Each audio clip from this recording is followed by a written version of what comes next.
சிம்ம ராசி மற்றும் சிம்ம லக்ன அன்பர்களுக்கு இந்த ஜூன் 2024 கிரகநிலைகளை பார்க்கும்போது 2ல் கேது, 7ல் சனி பகவான், 8ல் ராகு, 9ல் செவ்வாய், 10ல் புதன், சூரியன், சுக்ரன், குரு. செகண்ட் ஹாஃப்ல பார்த்தீங்கன்னா 11ஆம் வீட்டுக்கு சுக்ரன், புதன், சூரியன் வந்துடுவாங்க. அது 12ஆம் தேதி சுக்ரன், 14ஆம் தேதி புதன், அதே மாதிரி 15ஆம் தேதி சூரியன். உங்களுடைய ராசிநாதன் லாபஸ்தானத்துக்கு வரக்கூடிய ஒரு மிக அற்புதமான ஒரு காலகட்டம். அனைத்திலும் வெற்றி. ஒரே வார்த்தையில் சொல்லணும்னா இந்த மாதத்தில் நீங்கள் யூஸ் பண்ணிக்கணும் அப்படின்றத ஞாபகம் வச்சுக்கோங்க. உங்களுடைய சுய ஜாதகத்தில் இருக்கக்கூடிய எந்த ஒரு மைனஸாக இருந்தாலும் இப்போ கோச்சாரம் இவ்வளவு நல்லா இருக்கிறதுனால நீங்கள் இந்த டைம் பீரியடை நீங்கள் யூஸ் பண்ணிக்கிட்டீங்கன்னா என்ன பண்ணணும்னா, இப்போ நடக்கிற திசை என்ன, புத்தி என்ன அப்படின்றத பாருங்கள். அந்த கிரகங்கள் பாசிட்டிவாக இல்லை அன்ஃபேவரபிளான்றது தெரிஞ்சுக்கோங்க. அது அன்ஃபேவரபிளாக இருந்தால் கூட இப்போ கோச்சாரம் நல்லா இருக்கிறதுனால நீங்கள் இப்போ போய் பேசும்போது அந்த நெகட்டிவிட்டி பெருசுப்படுத்தாமல் இருக்கும். அப்போது பாசிட்டிவான விஷயங்கள் பலது நடக்கிறதுக்கு உண்டான வாய்ப்புகள் இருக்குது. சரி, உங்களுடைய 10ஆம் வீடு தொழில் ஸ்தானம், கர்மஸ்தானம், ஜீவனஸ்தானம்னு சொல்லக்கூடிய இடத்துல 4 கிரக அமைப்பு அண்ட் குரு உங்களுடைய தனஸ்தானத்தையே பார்த்துட்ருக்கார். அப்போது வளர்ச்சி அபரிவிதமாக ஃபினான்ஷியலி இருக்குன்றதுல எந்த விதமான டவுட்டும் இல்லை. மாற்றங்கள் ஏற்படும். ஆனால் அந்த மாற்றங்கள் உங்களுக்கு நன்மையை கொடுக்கக்கூடிய நிலையிலேயே இருக்கும். ஃபார் எக்ஸாம்பிள் பார்த்தீங்கன்னா, உங்களுக்கு வேற ஒரு செக்ஷனுக்கு உங்களை மாற்றியிருப்பாங்க, அல்லது சேம் ஒரு இடத்துக்கு உங்களுக்கு மாற்றியிருப்பாங்க, ஒரு டிரான்ஸ்ஃபர் கொடுப்பாங்க. பட் அந்த டிரான்ஸ்ஃபர்னால உங்களுக்கு பெரிய ப்ளஸஸ் நடக்கிறதுக்கு உண்டான வாய்ப்புகள் இருக்குது. எல்லாமே லாபகரமாக இருக்கக்கூடிய காலகட்டம். அதுவும் செகண்ட் ஹாஃப் பார்த்தீங்கன்னா சம்திங் எக்ஸ்ட்ராடினரி சூப்பர். உங்களுடைய 2ஆம் அதிபதி புதன் அவர் 11ஆம் வீட்டில் வரும்போது உங்களுடைய கம்யூனிகேஷன் ஸ்கில்ஸ் அப்படி சரளமாக வரும். கரெக்டாக கேட்ச் பண்ணி கரெக்டாக நீங்கள் சொல்லிடுவீங்க. அப்போ ஆட்டோமேட்டிக்காக ஒரு பிஸ்னஸாக இருந்தாலும் சரி, ஜாபாக இருந்தாலும் சரி, எஜுகேஷனாக இருந்தாலும் சரி, ஹவுஸ் ஒய்ஃபாக இருந்தாலும் சரி, அதை கரெக்டாக புரிஞ்சுக்கிட்டு நீங்கள் டெலிவரி பண்ணும்போது அனைத்து விஷயத்துலையுமே சுபம் சுகம் அப்படின்றது இருக்கும். அதே மாதிரி என்னடா இப்படி சொல்கிறோம், 7ல் சனி தான் இருக்கே அப்படின்றதும் நீங்கள் நினைக்கலாம். ஆமாம், இருக்குதான், இல்லைன்றது இல்லை. ஆனால் இப்போ எல்லா கிரகங்களுமே லாபஸ்தானத்தில் இருக்கும்போது சனி பகவான் உங்களுக்கு 7ல் இருந்தாலும் அந்த இடத்துல பிரச்சனைகள் வந்தாலும் கம்யூனிகேஷன் மூலியமாக அதை நீங்கள் கரெக்ட் பண்ண முடியுமே. அப்புறம் ஏன் பயப்பட வேண்டிய அவசியங்கள் இல்லை. நான் சொல்லிகிட்டே இருப்பேன், எந்த காலகட்டமும் 100% சூப்பர் அப்படின்றது கிடையாது. அதில் 80-20, 70-30 அப்படின்றது தான் இருக்கும். பட் அந்த 20-30 நெகட்டிவிட்டியும் நீங்களே உங்கள் புத்திசாலித்தனத்தினால நீங்கள் சுகமாக இருக்கிறதுக்கு என்ன வேணுமோ அதை எடுத்து பண்ணும்போது தட்ஸ் லைஃப் அப்படின்றது போயிடும்.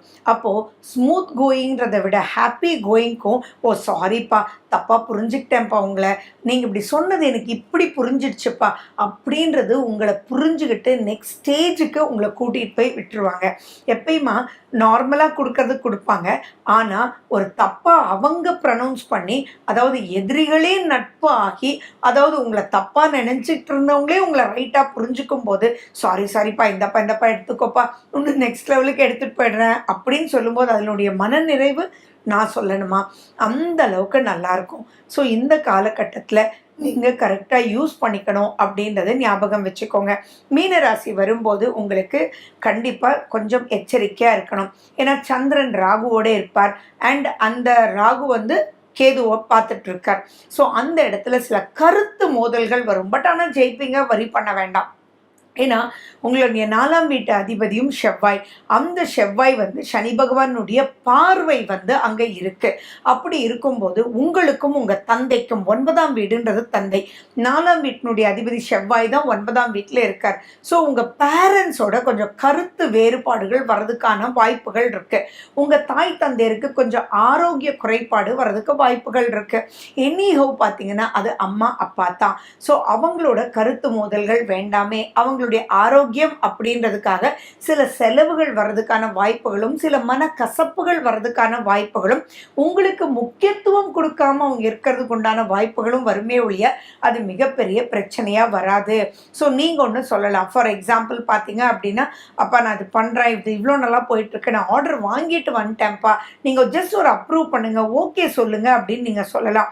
ஆனா உங்க அப்பா சொல்லலாம், இல்ல இல்ல எனக்கு ஒன்றும் நம்பிக்கை இல்லை, என்னோட எக்ஸ்பீரியன்ஸ் இருக்கு, தயவு செஞ்சு சிவனே நிறு அப்படின்னு சொல்லலாம். அந்த இடத்துல நீங்க என்ன பண்ணணும் அப்படின்னா, உங்க கம்யூனிகேஷன் ஸ்கில்ஸை யூஸ் பண்ணி ஒரு ப்ராஜெக்ட் ரிப்போர்ட் தயார் பண்ணி அப்பாதான் நினைக்காம அவங்களுக்கு இம்பார்ட்டன்ஸ் கொடுத்து வாக்குவாதங்களை தவிர்த்து மறுபடியும் லாபஸ்தானத்துல தான் இவ்வளோ கிரகங்கள் இருக்கு.